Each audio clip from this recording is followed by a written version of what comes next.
What is your name and who are you? Well, my name is Chris Braden. I'm a motorhead, and I run a company called Munk'S Motors in Waterford, Michigan, where we get to play with cars and people give us money. It's fantastic. It's a wonderful dream job.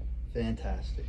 Thank Can you. you explain to me what makes an electric vehicle different from a traditional internal combustion engine vehicle? Well, yeah, an electric vehicle operates off batteries, which you're all familiar with. Your phone has one. Most of your things around the house have batteries too. A lot of them do. And then internal combustion engines operate on gasoline or diesel or a mixture of ethanol and gasoline. So there's quite a bit of difference between the way they're designed and built and the way they work. All right. What are the pros and cons of electric vehicles? The pros of electric vehicles: they emit no noxious gases, they don't pollute the air, they are fairly easy to charge at home or if you have a charging station, as long as you drive short distances. The cons are that batteries are expensive and batteries have to be recharged, and in addition to that, they also need to be recycled when they're used up. And these are situations haven't been resolved yet in some cases.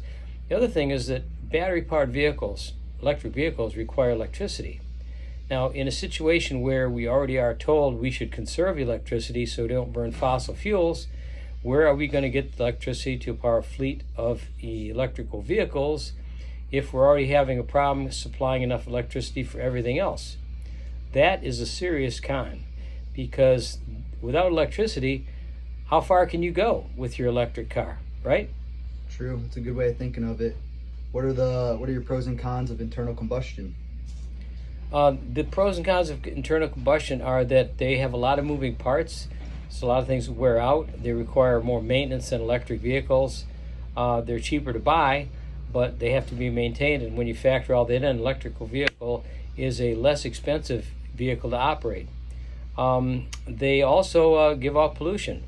They burn fossil fuels, gasoline, diesel, that kind of thing. So they have disadvantages. All right. And then what are ways that we can keep internal combustion engines around? Well, the ways they're keeping them around is by offering different technologies that allow to use different fuels.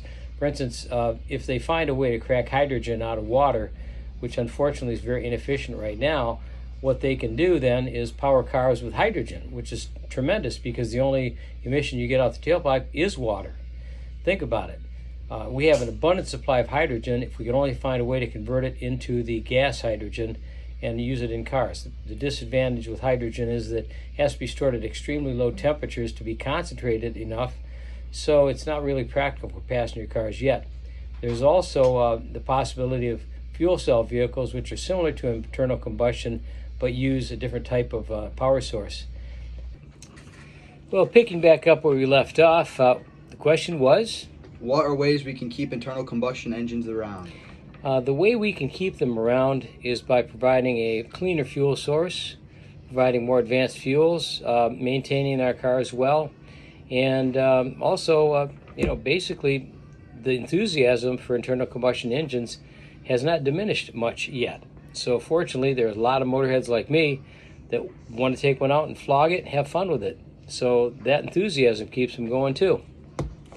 Thank you. Thank you for your time. You're welcome. And is that the last question? Yes, sir.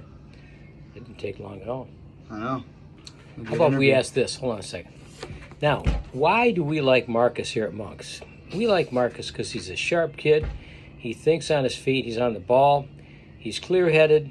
He's got a good attitude, and we think he's swell. That's why we like Marcus. That's my unsolicited testimonial, and thank you, Marcus, for showing up.